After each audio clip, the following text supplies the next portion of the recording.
origin of this video, a direct distributor of Livestock PH, and the nature of organ, and nurse of enthusiast.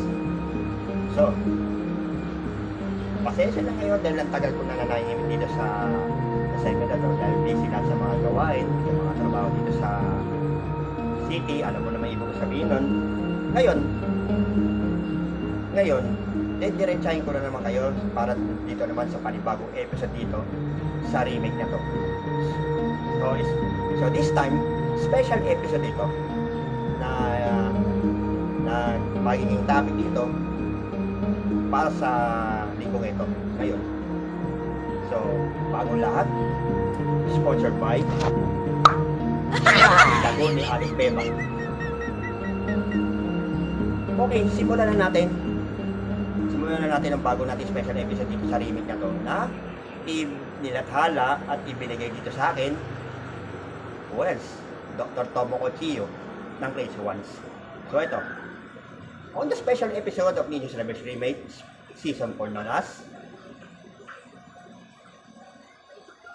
The Consequences of Being Greedy. Ganyan lang. Sa title pa lang ito ay hango pa lang ito sa mga parusa na igagawad ng mga Diyos sa mga sakim sa mahalin na pakinabang. So ibig sabihin nito, ang kasakiman o greed ay mariing binabalaan sa Biblia dahil inilalayo nito ang tao, partikular na ako na lumalaban ng pag-isang buhay sa Diyos. At ito ay nagiging ugat ng maraming kasamaan. So ito, baka sabihin ng mga yan.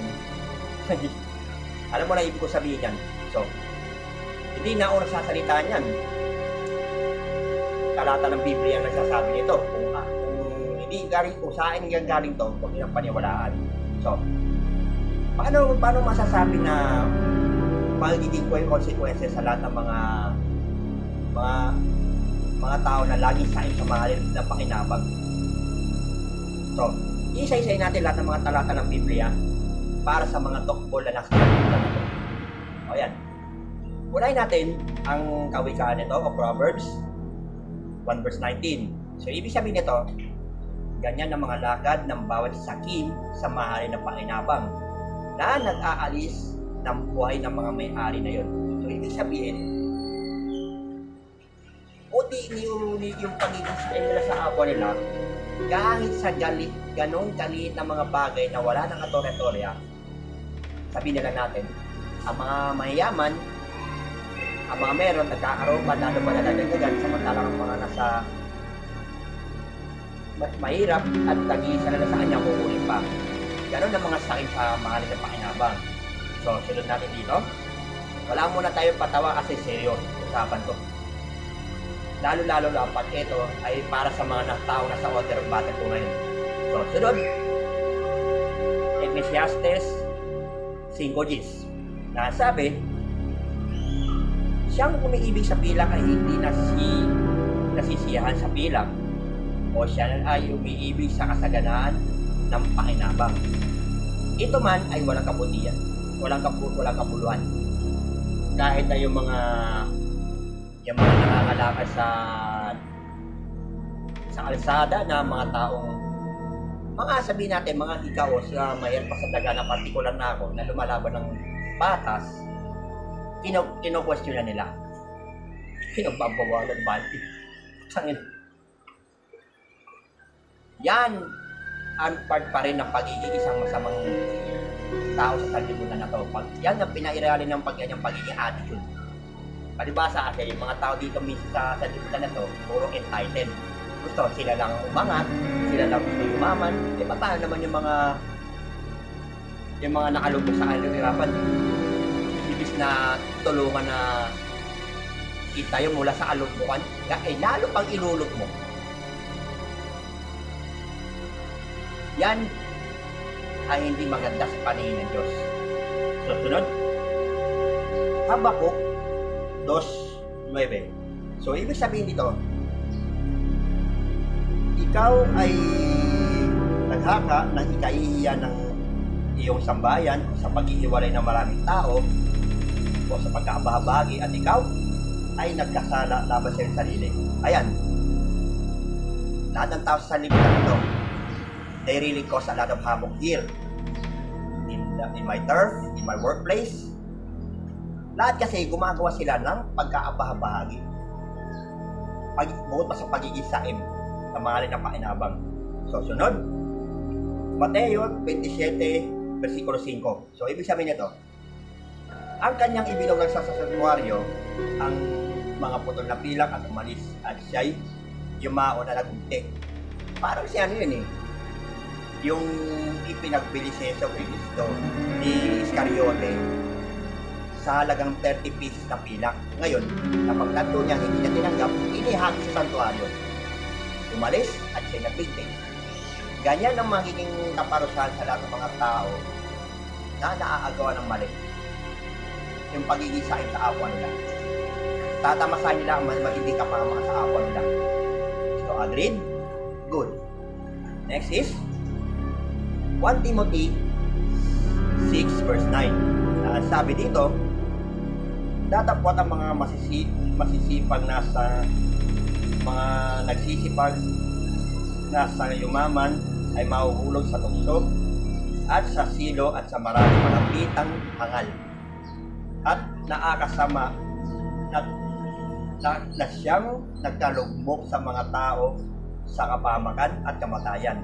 Yan yung itiyatapon yung mga bukod pa sa saim, maibigay sa salapi, yung mga mahilig sa kalayawan, ay siya rin ang gumagawa ng kapahamakan, hindi lang sa kanilang sarili, kundi sa apwa nila.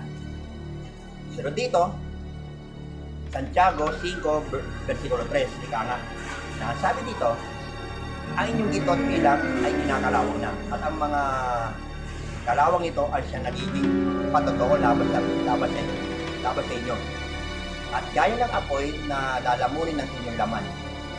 Kayo'y nagtipon ng inyong mga kayamanan sa mga huling araw.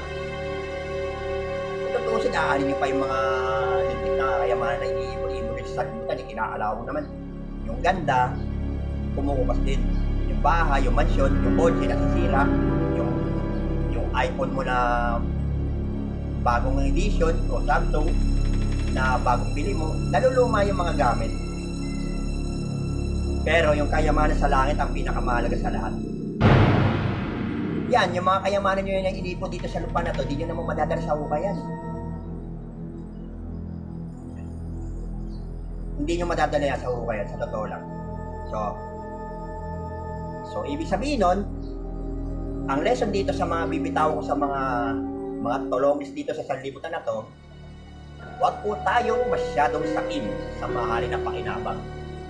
At sa lahat ng mga tao, at shout out sa lahat ng mga nangangalakal sa paligid, partikular na ako, very good yan, wala ba kayo ng patas sa buhay. Tatagan nyo lang ang isip nyo, matatamasan ninyo ang kayamanan mula sa langit. Hindi yung mga makamundong kayamanan dito na pilit pinakamkam na lahat ng mga masasamang tao sa libutan na to. So, agreed? Good. So, this has been the consequences of being greedy that I have been tackled in this special episode. So, we have to end this vlog for now. This is Ninyo. I'm the natural organ, an airship enthusiast, and a direct distributor at PH.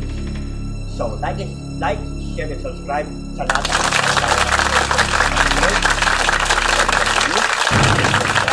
everything but what is shorts.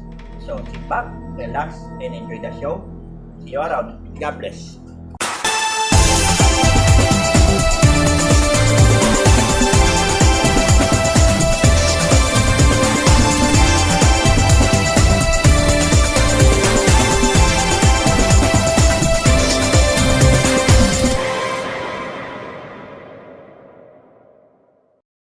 本日の動画は以上です。